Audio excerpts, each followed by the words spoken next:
Hello everyone and welcome to Edutab. आज आप देख रहे हैं मेरे साथ ये मेंस आंसर राइटिंग सेशन, जहां पर मैं GS1 के इंपॉर्टेंट टॉपिक से जुड़े हुए क्वेश्चंस आपके साथ डिस्कस करता हूं। और इन क्वेश्चंस को डिस्कस करने का ऑब्जेक्टिव, जैसा आप जानते हैं, ये होता है कि आंसर राइटिंग किस तरीके से की जा सकती है, ये आप लोगों की जो अंडरस्टैंडिंग है वो ज्यादा बेटर हो जाए।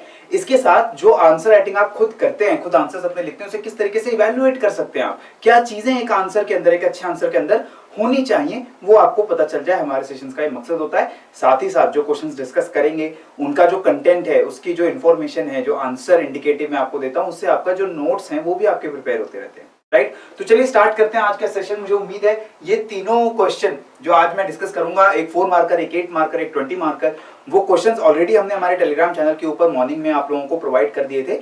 तो आप में से काफी लोगों ने इन आंसर्स को खुद भी लिखा होगा और अब आप इसको सेल्फ इवैल्यूएट करने की कोशिश करेंगे। देखिए, सबसे पहले बात करते हैं question number 1, discuss about the main features of temple architecture of south India.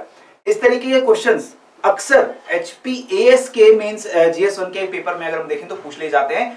4 marker question में कई बार नॉर्थ इंडिया का टेंपल आर्किटेक्चर, कभी साउथ इंडिया का टेंपल आर्किटेक्चर, कभी सेंट्रल इंडिया का, कभी हिमाचल के जो हिल टेंपल्स हैं उनका आर्किटेक्चर। तो इसकी इन अंडरस्टैंडिंग होना बहुत इंपॉर्टेंट है और इसके एटलीस्ट आपके पास 150-200 वर्ड्स के नोट्स प्रिपेयर होने चाहिए, राइट, ताकि आप उसमें से अगर 60 वर्ड्स का आंसर लिखने को बोला जाए 4 मार्कर का, या 120 वर्ड्स का आंसर लिखने को बोला जाए 8 मार्कर का, तो वो आप लिख सको।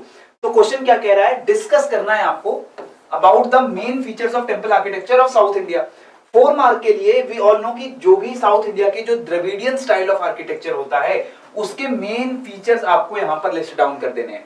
तो इंट्रोडक्शन बहुत सिंपली यहां पर स्टार्ट हो जाएगा कि Dravidian style of temple architecture जो है साउथ इंडिया का, मैंने उसकी इंट्रोडक्शन दे दिया, बैकग्राउंड दे दिया कि पल्लवास की जो रूलिंग डायनेस्टी थी, जो किंगडम था, उस टाइम से इन टेंपल्स का जो आर्किटेक्चर है वो डेवलप हो रहा है। कहां देखने को मिलता है, Karnataka, Andhra Pradesh and northern Tamil Nadu, right, यहां पर ये डेवलप हो रहा है। राइट, तो मेन फीचर्स क्या है साउथ इंडिया के टेंपल आर्किटेक्चर के। अब यहां पर सारे कीवर्ड्स आपके इन सभी पॉइंट्स के अंदर इंक्लूडेड होने चाहिए। हो सकता है आपको ये सारे कीवर्ड्स याद ना रहे एक्चुअल एग्जाम में, क्योंकि वहां पर प्रेशर है, वहां पर नर्वस हो, लेकिन इंपॉर्टेंट पॉइंट्स आपको जरूर इंक्लूड करना है। जैसे कि हर टेंपल की कंपाउंड वॉल होती है, ठीक है, टेंपल का एक बहुत बड़ा जो चौकोर एरिया है, स्क्वायर एरिया है, उसके अराउंड एक बड़ी सी कंपाउंड वॉल होगी। कंपाउंड वॉल के चारों तरफ आपको एंट्रेंस गेटवेज देखने को मिलेंगे, जिसको हम गोपुरम कहते हैं। तो ये गोपुरम मिस नहीं होना चाहिए। अगर गोपुरम मिस कर दिया द्रविडियन स्टाइल के बारे में बताते हुए, तो फिर क्या होगा, आंसर हमेशा इनकम्प्लीट है, ठीक है। तो ये गोपुरम वर्ड आना चाहिए वहां पर। इसके अलावा कि जो मेन टेंपल है वहां पर जो विमान होता है, ठीक है, टेंपल का जो टावर है उसको हम क्या कह रहे हैं, विमान कह रहे हैं, जो कि होता है एक स्टेप्ड पिरामिड की तरह, राइट। इसके बाद जो शिखर है, ये उतना इंपॉर्टेंट पॉइंट नहीं है, ये एक तरीके से कंपैरिजन है with the north Indian style, कि शिखरा जो होता है टेंपल का, जो कोनिकल पिरामिड होता है टेंपल के ऊपर, नॉर्थ इंडियन स्टाइल में वो काफी प्रोमिनेंट होता है, लेकिन साउथ इंडियन स्टाइल में अगर हम देखें तो इतना प्रोमिनेंट नहीं होता है, एक स्मॉल स्तूपिका की फॉर्म में होता है। इसके अलावा आपको बताना पड़ेगा कि द्वारपाल रहते हैं टेंपल्स के हर गोपुरम पे, हर द्वार पे स्टैचूज बनी होती हैं डोर कीपर्स की, जो कि टेंपल को गार्ड कर रहे हैं, ठीक है। इसके अलावा जो गर्भगृह है, जहां पर मेन डेटी की मूर्ति है, वहां पर भी आपके द्वारपाल बने होते हैं।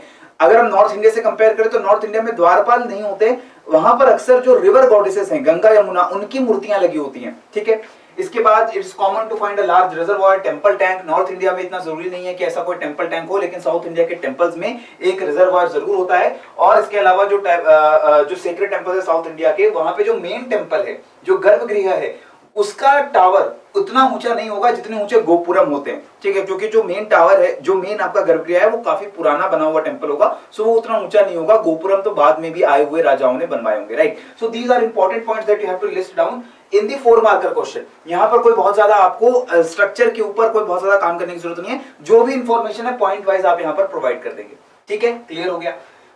अब देखते हैं जो हमारा 8 मार्कर क्वेश्चन है, right. 8 marker question is again related to impact of migration on India's cultural heritage. Bharat की कल्चरल हेरिटेज के ऊपर, भारत के कल्चर के ऊपर, जो हमारी सांस्कृतिक विरासत है, उसके ऊपर माइग्रेशन का क्या इम्पैक्ट रहा है। माइग्रेशन, दूसरे एरिया से आए हुए लोग भारत के अंदर किस तरीके से भारत की कल्चरल हेरिटेज को प्रभावित कर रहे हैं, ठीक है। और ये क्या करना है, हमें डिस्क्राइब करने हैं ये इम्पैक्ट्स, यानी कि अलग अलग तरीके के जो इम्पैक्ट्स हैं, वो इम्पैक्ट्स को हमें डिटेल में बताना है एग्जामिनर को इन 120 वर्ड्स, ठीक है। आंसर कैसे स्टार्ट हो सकता है, कीवर्ड्स हमारे माइंड में ऑलरेडी आ चुके हैं, कल्चरल हेरिटेज की बात हो रही है, माइग्रेशन की बात हो रही है। तो किस तरीके से अप्रोच कर सकते हैं आंसर को? मैंने किस तरीके से अप्रोच किया कि जैसे कल्चरल हेरिटेज मुझे पता है क्या होता है। कल्चरल हेरिटेज वो चीजें, कल्चर का हमारे पार्ट जो हमें विरासत में मिली है हमारे एंसेस्टर्स से। इसका मतलब चाहे वो हमारी लैंग्वेजेस हो जो हम भाषाएं बोलते हैं, हमारे रिलीजन, हमारी फिलोसफीज जो हमें अपने पास्ट से मिली हैं, इसके अलावा जो पहनावा, जो खाने पीने का स्टाइल हम लोग फॉलो करते आ रहे हैं एंशिएंट टाइम से, वो भी हमारे कल्चरल हेरिटेज का पार्ट है। हम जो आइडियोलॉजीज, जो टेक्निक्स यूज करते हैं, चाहे वो एग्रीकल्चर में यूज कर रहे हो, चाहे हम किसी तरीके के इंडस्ट्रियल प्रोडक्शन में यूज कर रहे हो, वो टेक्निक्स, वो आइडियाज हमें जो मिल रहे हैं पास्ट से, वो भी हमारे कल्चरल हेरिटेज का पार्ट है। तो ये सारी अलग अलग चीजें जो है they make part of our cultural heritage. उस पे माइग्रेशन का क्या इंपैक्ट पड़ा है वो मैंने एक एक करके लिस्ट कर दिया। कैसे लिस्ट कर दिया? पहले मैंने इंट्रोडक्शन दिया, माइग्रेशन क्या होती है मैंने एक लाइन में बता दिया कि मूवमेंट होता है लोगों का एक जगह से दूसरी जगह, पर्टिकुलरली लॉन्ग डिस्टेंस माइग्रेशन होता है, इंटेंशन ऑफ सेटिंग टेम्पररली और परमानेंटली, कि परमानेंटली या टेम्पोररली आप एक लंबी दूरी तय करके किसी दूसरी जगह चले जाते हो, वो माइग्रेशन है। और migration with in the sub continent जो हुई है, जो इंडियन सब कॉन्टिनेंट में माइग्रेशन हुई है फ्रॉम आउटसाइड, उसने हमारे कल्चर को सिग्निफिकेंटली इन्फ्लुएंस किया है। कैसे इन्फ्लुएंस किया है? मैंने थोड़ा सा फ्लो चार्ट के माध्यम से ये आइडियाज दिखाने की कोशिश की। मैंने सबसे पहले बात की रिलीजन की, धर्म पे क्या इंपैक्ट आया। तो धर्म पे मैं देख रहा हूँ कि क्रिश्चियनिटी एंड इस्लाम जो हमारे आज के समय में जो हमारी काफी बड़ी पॉपुलेशन क्रिश्चियनिटी और इस्लाम को फॉलो करती है, तो उसकी प्रोपगेशन में भी जो माइग्रेशन हुआ है फ्रॉम यूरोप इनटू इंडिया और फ्रॉम सेंट्रल एशिया और वेस्ट एशिया इनटू इंडिया, उसकी वजह से इंडिया में रिलीजन्स जो है उनका प्रोपगेशन हुआ है। ठीक है, इसके बाद फॉरेन एलिमेंट्स आ गए इंडियन रिलीजन्स में भी। भारत के जो रिलीजन्स भारत में जो पैदा हुए हैं, चाहे हम बुद्धिज्म की बात करें, हम चाहे सिखिज्म की बात करें, इवन जो हमारी खुद की हिंदुइज्म या जिसको हम सनातन धर्म कह देते हैं, इसके अंदर भी कुछ ऐसी प्रैक्टिसेस हमने अडॉप्ट कर ली हैं from the outside influences, outside religions. जैसे कि ग्रीक एलिमेंट्स आ गए बुद्धिस्ट आर्ट में। बुद्धिज्म जब इंडिया में बहुत ज्यादा प्रॉस्पर हो रहा था, उस टाइम पर इंडिया का कांटेक्ट ग्रीक से भी हुआ। ग्रीक से काफी अच्छी पॉपुलेशन अलेक्जेंडर के बाद इंडिया में आकर के खासतौर पर नॉर्थ वेस्ट इंडिया में सेटल होने लगी, जिससे जो ग्रीक एलिमेंट्स थे, स्टैचूज बनाने का तरीका है, जो बुद्धा को डिपिक्ट करने का तरीका है, वो हमारे इंडियन बुद्धिज्म के रिलीजन में इंट्रोड्यूस हो गया। तो मैंने एग्जाम्पल दिया है, एग्जाम्पल से शो करना पड़ेगा हमें, जो भी आर्ग्यूमेंट दे रहे हो एग्जाम्पल से शो करना पड़ेगा। फिर बात आती है लैंग्वेजेस की। लैंग्वेजेस में अभी अगर हम नॉर्थ इंडिया की बात करें तो ज्यादातर नॉर्थ इंडियंस जो Indo European languages of family of languages को यूज करते हैं, जिसमें हिंदी आती है, संस्कृत आती है, हमारी गुजराती से लेकर के बंगाली तक ये सारी लैंग्वेजेस जो हैं they come from the Indo Aryan और Indo European family. That is happening because of migration. ठीक है, उसकी काफी सिमिलैरिटीज है सेंट्रल एशियन और यूरोपियन लैंग्वेजेस से। इसके बाद मॉडर्न टाइम्स में देखें तो ज्यादातर इंडियंस जो हैं वो मल्टीलिंगुअल हैं। बाकी देशों में आपको देखने को मिलेगा कि अक्सर जो सिटीजन्स होते हैं, जो लोग होते हैं, ज्यादा से ज्यादा एक भाषा या दो भाषा बोल लेते हैं। ठीक है, जो उनकी देश की अपनी भाषा हो या इंग्लिश हो। लेकिन इंडिया के अंदर अगर देखो तो मेजॉरिटी ऑफ इंडियंस जो हैं वो अपनी एक रीजनल लैंग्वेज, उसके अलावा एक हिंदी और इंग्लिश, मल्टीपल लैंग्वेजेस बोलते हैं। और ये बोलने का कारण क्या है? माइग्रेशन। क्योंकि अलग अलग जगहों से जो लोग आए हैं, अलग अलग भाषाएं लेकर आए हैं और उनसे आपस में बात करने के लिए हमें मल्टीलिंगुअल होना पड़ता है। ठीक है, इसके बाद मैं बात कर रहा हूँ लाइफस्टाइल की। लाइफस्टाइल में हमारा क्लोथिंग और फूड स्टाइल है, उसने बहुत ज्यादा चेंज हुआ है। यूरोपियन माइग्रेशन जब इंडिया में हो रहा है, उसकी वजह से जो फूड्स इंडिया में इंट्रोड्यूस हुए, बहुत सारी डिशेस इंडिया के अंदर इंट्रोड्यूस हुई, और वो डिशेस और फूड आज के समय में हम बहुत ज्यादा यूज करते हैं, चाहे टोमेटोज हो, पोटैटोज हो, चिली हो, ये सारे फूड आइटम्स हमें यूरोपियंस के कांटेक्ट में आने के बाद अवेलेबल हुए हैं। ठीक है, इसके बाद आर्किटेक्चर, हमारी टेम्पल्स का आर्किटेक्चर, हमारे जो पहले इंडिया के अंदर हम देखें रॉक कट आर्किटेक्चर होता था, केव आर्किटेक्चर होता था, लेकिन पर्शियन और सेंट्रल एशियन एलिमेंट्स हमारे इंडियन आर्किटेक्चर में आने लगे हैं। और जो हम टेम्पल्स बनाते थे अपने ट्रेडिशनल नॉर्थ इंडियन या साउथ इंडियन स्टाइल से, उसके अंदर हमने डोम्स को इंट्रोड्यूस करना स्टार्ट कर दिया। क्यों? क्योंकि जो सेंट्रल एशियन और पर्शियन इन्फ्लुएंस आया उसकी वजह से। Again impact of migration. Next, ideas, new ideas आते हैं। जैसे यूजुअली जो इंडिया के रिलीजन थे, इसमें ritualism was the way of worship, कि कुछ हम तरीकों से वर्शिप करेंगे, हम यज्ञ करेंगे या हम जो है पूजा पाठ करेंगे, तो उसका एक विधिवत तरीका होगा, उसको हम बोलते हैं रिचुअलिस्टिक वर्शिप। ठीक है, जो कुछ स्टेप्स डिफाइंड हैं। लेकिन जब हम कांटेक्ट में आए with the outside religions and the cultures coming from outside, तो हमने डिवोशनल काइंड ऑफ वर्शिप को भी जो है इंडिया में डेवलप होते हुए देखा, सूफीज्म को डेवलप होते हुए देखा, भक्ति ट्रेडिशन को डेवलप होते हुए देखा। और एक तरीके से वो जो डिवोशनल काइंड ऑफ वर्शिप है, जहां पर रिचुअलिज्म को हम नहीं उतना ध्यान दे रहे, जहां पर हम आइडल वर्शिप को उतना ध्यान नहीं दे रहे, तो वो चीज भी हमें क्यों आई, क्योंकि हम इन्फ्लुएंस हो रहे हैं आउटसाइड कल्चर से भी, right. So these are the different ways through which our cultural heritage has been influenced by migration. Last में कंक्लूजन देना जरूरी है कि if correctly understood, patterns of migration introduce a new dimension to the cultural interaction, making an impact on many patterns of living. This is central to the definition of cultural tradition. कि cultural tradition का मतलब ही होता है कि वो grow करते रहता है, उसमें नए एलिमेंट्स आते रहते हैं और नए नए जो लोग उस कल्चर के साथ जुड़ते जाते हैं उनके आइडियाज उसमें इनकॉर्पोरेट होते रहते हैं। इस तरीके से मैंने यहाँ पर आंसर लिखा है। आई होप आपको ये आंसर जो है क्लियर हुआ होगा कि जो कंटेंट में दे रहा हूँ और किस तरीके से मैंने इसको पेश करने की कोशिश की है। Clear? Lastly, let us talk about the question number 3, that is the 20 marker question related to world history. अब वर्ल्ड हिस्ट्री के इस क्वेश्चन में मैंने आपसे बात किया है, क्वेश्चन को एक बार पढ़ लेते हैं। एग्जामिन द इम्पैक्ट, एग्जामिन करना है, एग्जामिन करने का मतलब कोई स्टेटमेंट यहाँ पर जो दी होगी या कोई जो सब्जेक्ट दिया है क्वेश्चन का, उसके हर पहलू को हमें जांच करनी है। इम्पैक्ट क्या है इसको एग्जामिन करना है, किसका? Philosophers and thinkers of Europe on nationalist revolutions which happened in Americas and Europe during 17th and 19th century. So American Revolution या यूरोप के अंदर जो फ्रेंच रेवोल्यूशन, ग्लोरियस रेवोल्यूशंस और इटालियन रेवोल्यूशंस हुए हैं, इसके ऊपर क्या इंपैक्ट रहा है philosophers and thinkers of Europe का, उस इंपैक्ट को आपको एग्जामिन करना है। ठीक है, very common kind of question जो आपको पूछा जा सकता है टॉपिक्स में से। इसके अंदर सबसे पहले इंट्रोडक्शन में मैंने बता दिया Whenever a society और नेशन, अब देखिए इंट्रोडक्शन में किस तरीके से लिख रहा हूं मैंने, एक तरीके से इसको बैकग्राउंड देने की कोशिश की है कि किसी भी सोसाइटी में, नेशन के अंदर जब फ्लक्स होता है, फ्लक्स का मतलब जब अनसर्टेनिटी होती है, चीजें बहुत अच्छी तरीके से नहीं चल रही, बहुत प्रोग्रेसिव तरीके से नहीं चल रही हैं, तो इंटेलेक्चुअल क्लास को, जो थिंकर्स हैं, जो स्कॉलर्स हैं, उनको आगे आना पड़ता है उन सॉल्यूशंस को देने के लिए जिससे सोसाइटी का भला हो। और ये जो आइडियाज होते हैं थिंकर्स के, they have far reaching impact and they have change the course of history, कि ये इतने ज्यादा पावरफुल होते हैं कि उन्हें हिस्ट्री को चेंज करने की ताकत होती है। और इसीलिए UK, US, France, Latin America की अगर हम हिस्ट्री को देखें तो वो बहुत ज्यादा प्रभावित हुई है इन आइडिया से।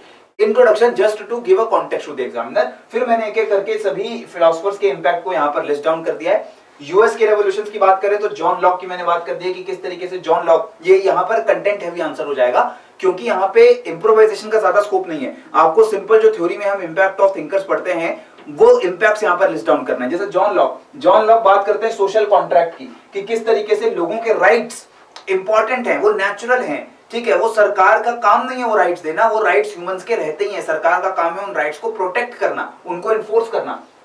तो people they are coming into a contract with government, हम गवर्नमेंट के साथ समझौते में आ रहे हैं कि आप हमारे राइट्स को प्रोटेक्ट करोगे, इसलिए हम आपकी बात मानेंगे। ठीक है, तो जो मेरा राइट टू लाइफ है, राइट टू लिबर्टी है, राइट टू मेरा प्रॉपर्टी है, या मेरे जो फंडामेंटल राइट्स होते हैं, ह्यूमन राइट्स होते हैं, वो मेरे राइट्स रहेंगे ही, और वो प्रोटेक्ट करने का काम मैं आपको दे रहा हूं। वरना मैं खुद प्रोटेक्ट कर लेता, लेकिन मैं आपको दे रहा हूं, सरकार को दे रहा हूं, और उसके बदले में आप लोग जो है, आपको मैं टैक्स दूंगा, आपकी जो है वो बात मानूंगा। ठीक है, और आप मेरे राइट्स को प्रोटेक्ट करोगे।